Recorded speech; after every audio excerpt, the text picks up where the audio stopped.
is one of the most glorious days in my life because I'm here at the Ernakulam Market, the most fabulous market where you can go completely crazy with the vegetables. And it's no better time than now because this is just before Onam, which is the harvesting festival where people eat a lot of vegetables and only vegetables. So I'm all excited to go shop till I drop and cook up some groovy dishes from Onam. See you soon.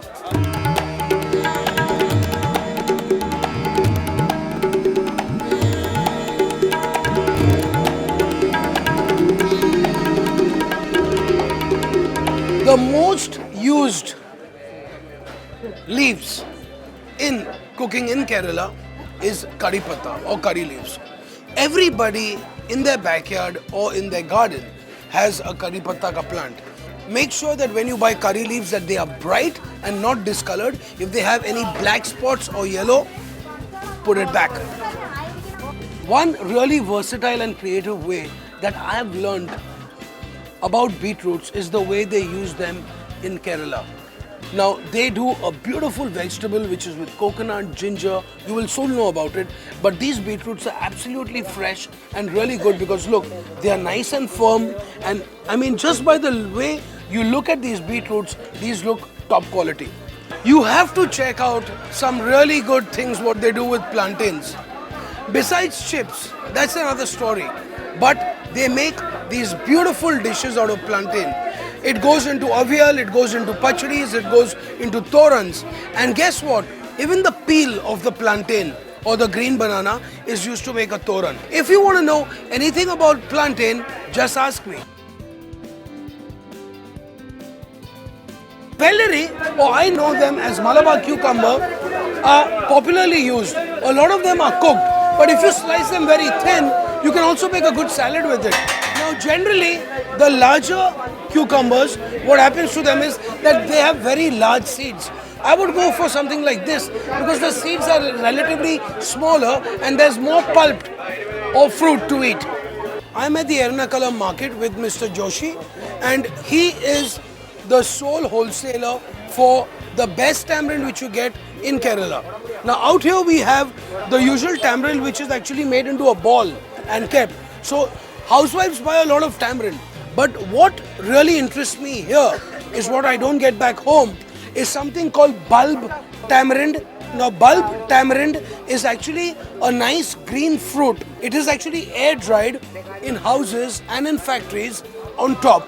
Now this has a very nice and smoky flavor. So when women who are actually cooking on wood fire, the fumes go up and it's naturally dried. So if you go to see this, besides being sour and deep in flavor, it's got a very, very smoky taste to it. Fabulous. If you want to know how to use bulb tamarind, just ask me. A must-have drink at the Adira store on Marine Drive in Ernakulam is this kulgi drink, which is shaken and not stirred. It's very simple to do.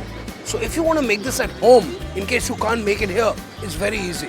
Okay, either you buy a cocktail shaker if you want to be a bartender, or you can even do it in your blender. It's very simple. It's your limbu pani, which is sugar syrup, fresh lemon juice, ice, water, chillies and chia seeds. Now chia seeds are a protein supplement and they are very, very healthy for you. So chia seeds, which are always used in faluda, what you have to do is soak them in water for about 15 to 20 minutes. They swell up and they add a scintillating effect and a different texture to this. Cheers to that. Welcome to my beautiful open kitchen in Kerala. Today I'm going to be making a Beetroot Toran. Another great side dish, not only just for Onam, but anywhere in this world, in any kitchen, I definitely recommend this dish because of its really good health value.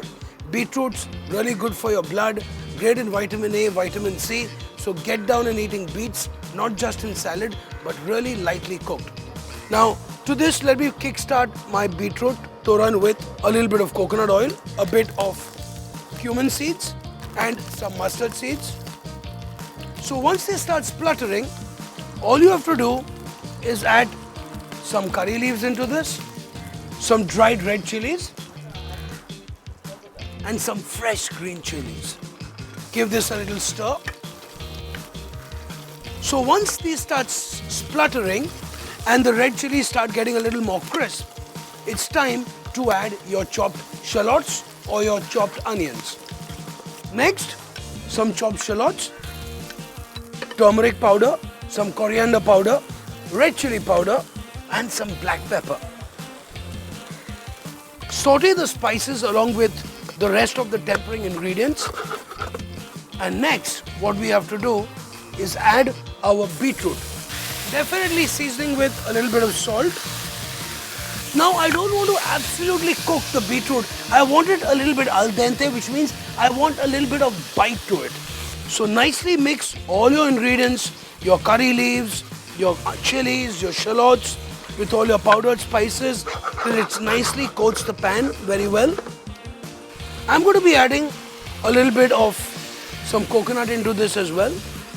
Let it steam for about literally just 2 minutes and then I'm all set. Just a couple of minutes and now my beetroot is absolutely ready. Fabulous. Next, it's time to boil it out. I have some freshly grated coconut on the top and my touch, fresh coriander sprigs.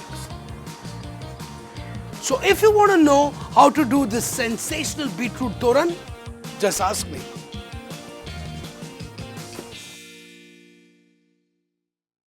We're going to be making a cucumber pachadi.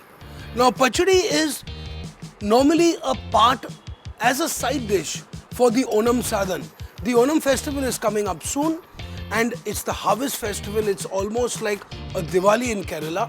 And the whole thing about Onam is that your diet is completely vegetarian. So this is a very, very popular dish, which is a side dish. I like this as a fresh salad as well. You can have it warm, you can have it cold. It tastes absolutely delicious. Now, I've got a little bit of water in this pan, into which I'm going to be adding a few mustard seeds and I'm going to be adding my peeled and sliced cucumber. Now, literally, the process is just to steam it a little bit.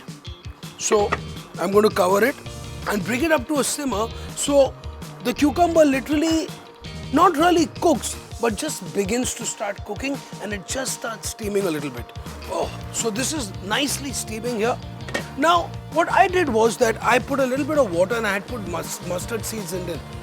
This is my healthier version of my pachadi because normally what they do is once your pachadi is ready, they actually fry the curry leaves and the mustard seeds and pour it like a tadka or a tempering. But what I've done is actually I've steamed my mustard seeds along with the cucumber. Next, my grated coconut, cumin and green chili paste will go inside here as well. A bit of salt for sure. Nicely mix this. Next, I have some nice curd. Give it a little mix and switch it off. Add a few curry leaves into this, a nice sprig of coriander, and one of the most popular side dishes for Onam is ready. If you want to know anything about a cucumber pachadi, just ask me.